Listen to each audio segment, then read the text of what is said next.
Hello, my name is Martha Rogers, and I'm going to tell you a little bit about myself and about my theory, the science of unitary human beings. First, a little about myself. I was born May 12, 1914. Even as a child, I was very inquisitive and satisfied my curiosity by reading books. I'm very proud to say, in pursuing my education, I have graduated with my bachelor's in science and public health nursing in 1937, my master's in public health nursing in 1946, and my doctorate of science in 1954 from Johns Hopkins University. In my career, I've served as the head of the Division of Nursing at NYU, and in 1963 I edited the Second Journal of Nursing. My most famous work, however, was An Introduction to the Theoretical Basis of Nursing in 1970. But enough about me. Let's talk more about my science of unitary human beings. Within my theory, there are several key concepts that should be addressed. These include energy fields, openness, pattern, integrality, resonancy, and heliacy. There are also several assumptions that should be made. 1. Human beings are considered as a whole, which cannot be viewed as subparts. 2. The life process of a human is irreparable and only one way. 3. Health and illness are the continuous expression of the life process. 4. The energy flows freely between the individual and the environment. 5. A human being possesses the ability to think, imagine, sense, feel, and can use language for expression. And 6. Human beings have the ability to adapt according to new changes in the environment. My theory is considered a grand theory, meaning that it's comprised of abstract concepts that attempt to explain broad areas through thoughtful and insightful appraisals of existing ideas. How does it apply, you might ask? My science is based on principles of concepts and principles of homeodynamics. Within homeodynamics, there are several key points that I should address. First, being the energy fields, which are the fundamental unit of living and non-living. The energy fields are dynamic, continuous, in motion, and infinite. They are the inevitable part of life, and energy can flow freely between human and environment. The next key point I'd like to address is openness, which is the continuous and mutual process as manifested in human and environmental fields. This suggests that there's no boundary or barrier to inhibit flow of energy, and it allows continuous movement of energy. The next point I'd like to address is pattern, the distinguishing characteristic of an energy field perceived as a single wave.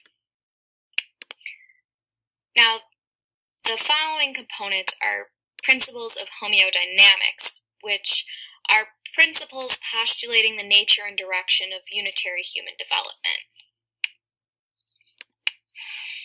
Principle number 1 is heliacy, which is the continuous, innovative, probabilistic, increasing diversity of human and environmental field patterns characterized by repeating rhythmicities. This suggests that any minute change in the environment leads to a ripple effect, and that change is constant and unpredictable. The second principle is resonancy, which is the continuous change from lower to higher frequency wave patterns in human and environmental fields. This movement of energy can be made by human touch, drawing, storytelling, guided imagery activities, and other activities that use your imagination. The third principle is integrality, which is the continuous mutual human and environmental field process. This suggests that energy fields are dynamic and constantly interacting. This principle suggests that meditation and humor work to produce a positive environment. Next, I will address the meta paradigm in nursing, which include person, health, nurse, and environment, and how it relates to my theory. First off, person, we already discussed that it's a unitary human, cannot be viewed as parts, but instead should be considered as a whole, and the human being is an open system which continuously interacts with the environment. As for health, it's determined by the interaction between energy fields, being the human field and the environmental field, and illness can result from bad or negative interactions.